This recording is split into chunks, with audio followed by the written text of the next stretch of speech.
Chris masaya, pagsama-sama.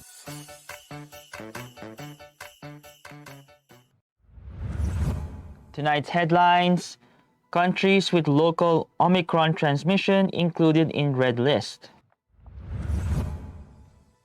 Over 500,000 inoculated on first day of National Vax Drive.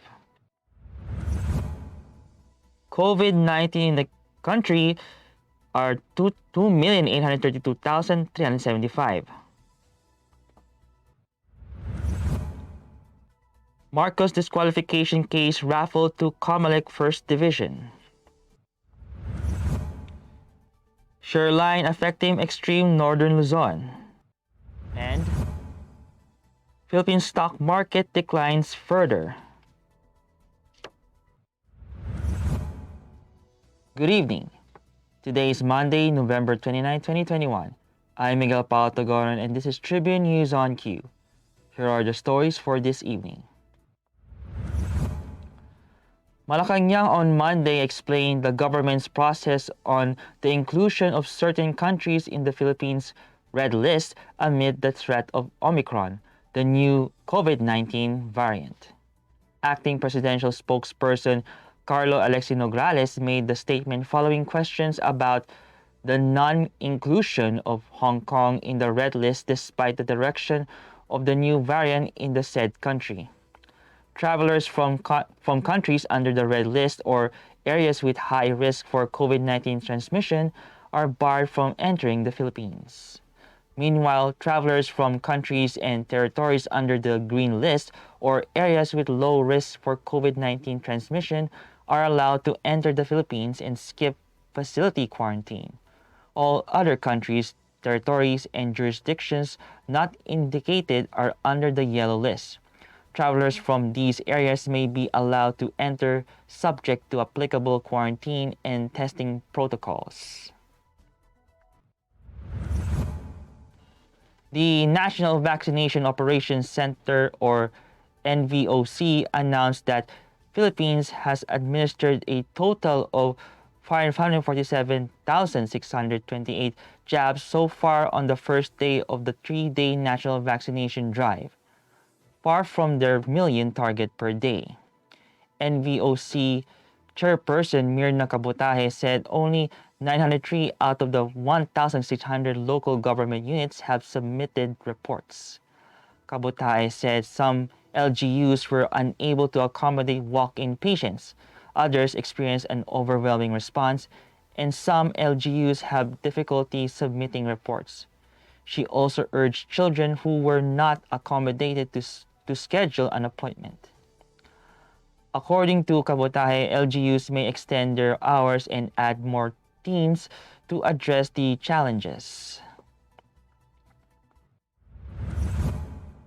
The Department of Health reported 665 confirmed COVID-19 cases on Monday to bring the total number of infected in the country to 2,832,375. This brought the active cases to 16,289, and of the total, 48.1% are mild, 6.0% are symptomatic, 23.82% are moderate, 15.6% are severe, and 6.6% are in critical condition. The number of recoveries, on the other hand, rose to 2,767,585 after 993 patients recovered from the deadly disease. The death toll is now at 48,501 with 141 fatalities recorded. As for Philippines' COVID-19 positivity rate, it remained below 5% with a 2.1% positivity rate. This is the lowest since November 23 with 2.3% positivity rate. Tribune News on Cue will be back after these reminders. Botomoto Halalan 2022, the Daily Tribune special coverage.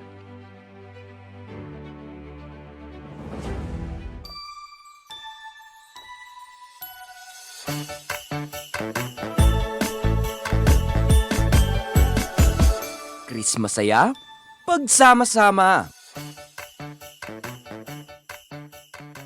Bong, yung naumpisahan ko, tapusin mo. Mga bagong highway, tulay, tren, dapat ma-enjoy na kaagad ng mga tao yan. Kailangan lahat bakunado at laging may ayuda pag kailangan. Huwag dapat makabalik ang mga drug lords para ligtas ang pamilya. Yung ginawa mong malasakit centers, maganda yan. Padamihin mo pa. Magkasama tayo. Tayo ang nagsimula. Tuloy-tuloy lang, Bong. Ayon sa World Bank, tinatayang 4.8 hanggang 12.7 milyong toneladang plastic ang sumisira sa ating karagatan taon-taon. Halos 80% nito ang nanggagaling sa Asya. Sa buong mundo, ang Pilipinas ay itinuturing na pangatlong pinakamalaking nagdudulot ng polusyon sa karagatan. Ang nakalalasong kemikal mula sa plastic ay di lamang kumukontamina sa karagatan, ngunit pati na rin sa hanging nilalanghap at lupang ginagalawan natin. Kung magpapatuloy ang kasalukuyang paggamit ng single-use plastics, sa taong 2050, mas marami na ang plastic kumpara sa mga isda na nasa ating mga karagatan. Dahil dito, mas pinaiigting ng pamahalaan ang kampanya laban sa paggamit ng single-use plastics. Nanganganib ang ating planeta. Iisa lang ito. Lahat tayo ay dapat kumilos sa lalong madaling panahon upang pangalagaan ito. Tama na ang plastikan.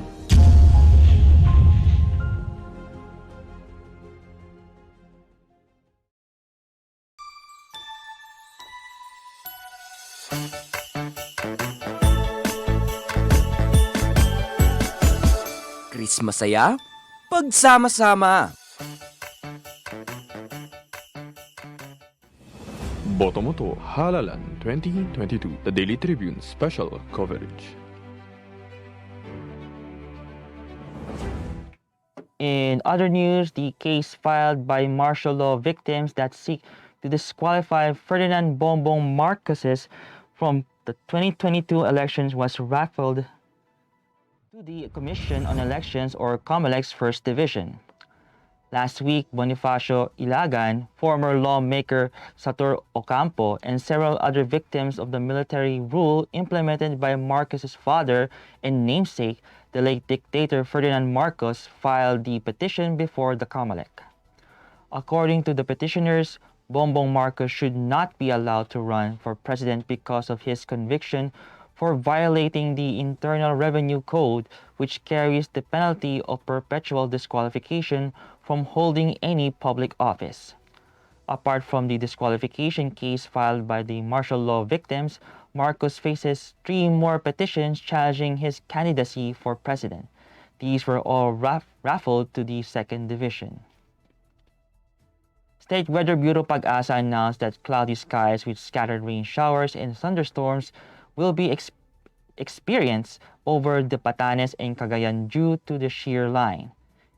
In its 24-hour forecast, the Weather Bureau advised affected residents to prepare for possible flash floods or landslides during moderate to, at times, heavy rains. Metro Manila and the rest of the country, meanwhile, will have partly cloudy skies to cloudy skies with isolated rain showers or thunderstorms due to the localized thunderstorms. In the meantime, moderate to strong wind and moderate to rough coastal water conditions will prevail over Luzon, while light to moderate winds and slight to moderate waters will be experienced in Visayas and Mindanao. And in business, the Philippine Stock Exchange Index slipped by 1.07% or 77.56 points to 7,200.88 Monday as the COVID-19 variant continues to bring concerns among investors. The broader all shares meantime went down by 0.86% or 33.26 points to 3,838.13. Regina Capital Development Corporation's Managing Director Luis Limlingan said that Philippine shares plunged to end the month of November as the new COVID-19 variant found in South Africa triggered a global shift away from risk assets. The volume of shares traded reached nearly billion amounting to 28.02 billion pesos, some 150 listed firms recorded decrements in shares. 57 firms registered gains and 45 were left unchanged.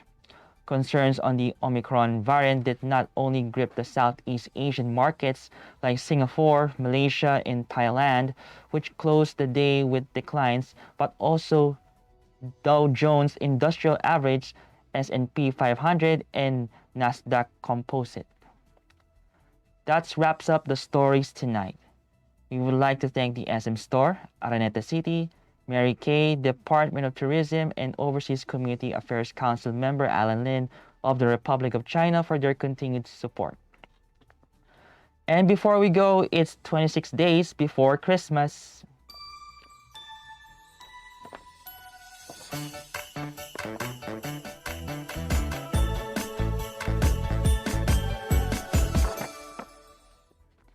Again, this is Miguel Patagoran, and you're watching Tribune News on Q. Stay safe, stay healthy, and stay at home. Good night and God bless us all. Boto mo to Halalan 2022, the Daily Tribune special coverage.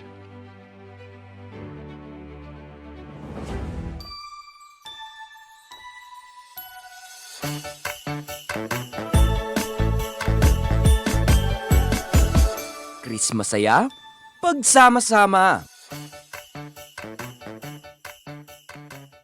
Alamin ang latest entertainment at sa mga paborito niyong celebrities kasama si Pocholo Concepcion sa programang WhatsApp. Makibanding at kwentuhan kasama ang mga kilalang personalidad sa entertainment industry. Sama-sama natin silang kilalanin at silipin ang makulay nilang mundo every Tuesday at 2 p.m. Kaya sit back and relax lang kayo mga katribu. Hanapin at ilike ang Daily Tribune Facebook page at Tribune Now on YouTube. Dahil sagot na namin ang masayang kwentuhan dito lang sa WhatsApp.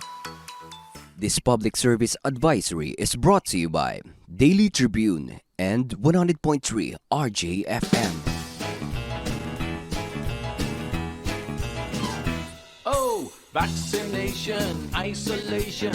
Gotta keep up with my nutrition. Gotta maintain my body condition. Then I can take my vaccination. What do I choose? What do I take? As long as it is not a fake. AstraZeneca, Moderna, BioNTech, even Sinovac, okay na.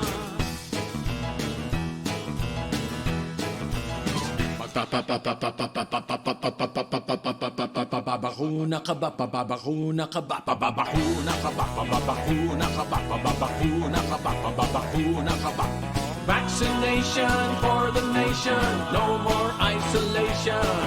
With vaccination, babakuna ka ba? Babakuna ka ba? Babakuna ka ba? Babakuna ka ba? Babakuna ka ba? Babakuna ka ba? Babakuna ka ba? Paturok, paturok, paturok. This public service advisory is brought to you by Daily Tribune and 100.3 RJFM. Catch the latest news on our website, tribune.net.ph. Follow us on Facebook, Twitter, and Instagram. Subscribe to our YouTube channel, Tribune Now. Download the Daily Tribune app on Apple Store for iOS and Google Play for Android to get the latest and most comprehensive news online. Daily Tribune invites you to join its Viber community, Katribu, to get updates on the hottest news on politics, business, sports, lifestyle, and entertainment. Emoticons of the Tribune mascot Tercito are available on our community Viber.